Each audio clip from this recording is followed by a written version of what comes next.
It's winter here in the Great Lakes. This video is being done in February, and this last weekend was probably the coldest of the season. It got down to single digits and a below zero wind chill. So when it's cold outside, we turn the heat up inside, and that means things start to dry out inside. And unless you've got a carbon fiber guitar, which really doesn't care about temperature or humidity, you have wooden instruments, you need to be paying attention when you turn the heat up indoors. Here's a familiar sight. You've probably got one of these on your kitchen sink. It's a very dried out sponge. Here's a sponge that's got some moisture in it. Well, the wood in our guitars is like a sponge. It's got pores that release moisture when it's dry, and they absorb moisture when there's more humidity. So this time of year, if your humidity inside the house really falls low, below 40%, because your guitars, wooden instruments, like 40 to 50% humidity, they start to dry out. And they need to be like this, not like this. Well, your guitars, your ukuleles, your wooden instruments, you can't look at them and see a visual reference like I just showed you with those sponges. However, you can tell. One of the first symptoms of a dry guitar is you can start to get some buzzing and rattling. I get a lot of phone calls from people this time of year thinking they might need a fret job or an action adjustment or something. And the first thing we look at is the guitar dry? Well, the B string seems to be a canary in the coal mine when it comes to a guitar drying out. Maybe that's, but it starts rattling against the fret, and you'll get some noting out. If you run your fingers up and down the neck and you start feeling sharp fret ends, it could be because your fingerboard, along with the rest of the guitar, is drying out. So it shrinks this way and shrinks this way, just like this sponge.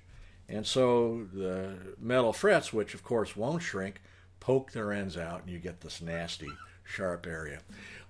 Your top will shrink this way and this way.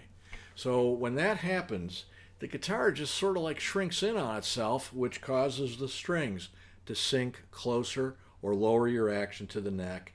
And so one of the first signs of a dry guitar is all of a sudden your strings are starting to buzz when you play the guitar. The worst case scenario of a dry guitar is all of a sudden a crack has appeared. You get a crack somewhere on the guitar top. That's unfortunate. I've had guitars come in here that are so dried out and they've cracked so badly that I could put 2 or 3 business cards between the crack and or through the crack, and once I humidified the guitar, the crack had actually closed, and then I could be properly glued and cleated. I've got 3 or 4 guitars in the shop right now that have crack repairs that need to be done. So this is a real simple process for you to do to keep on top of the humidity situation in your house and for your instruments. It needs to be 40 to 50%. So you need to get 2 of these. These are a humidity gauge, or a hygrometer is the technical name for it, along with the temperature gauge. And you can get them on Amazon.com for $9-10. They're not very expensive.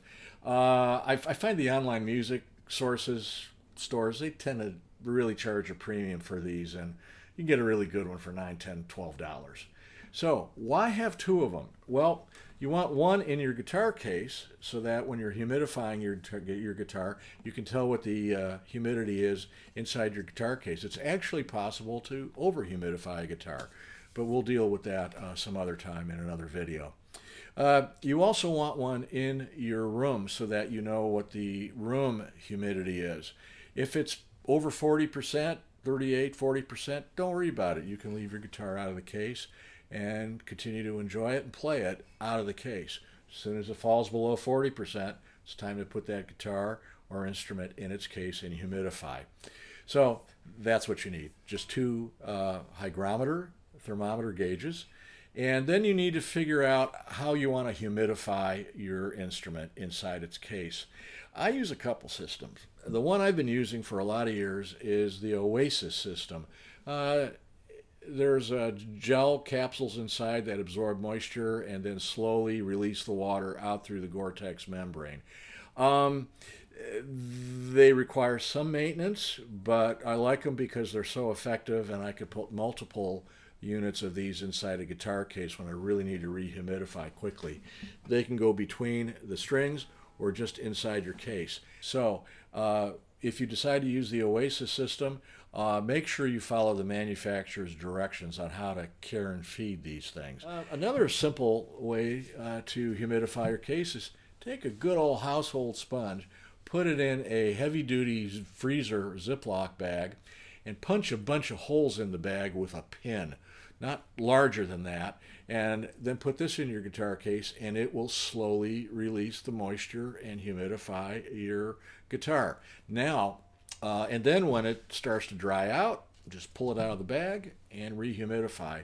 If you're going to stick this between your strings, then make sure the Ziploc bag where it's going to be in contact with the strings doesn't have any holes in it so you don't tarnish your strings.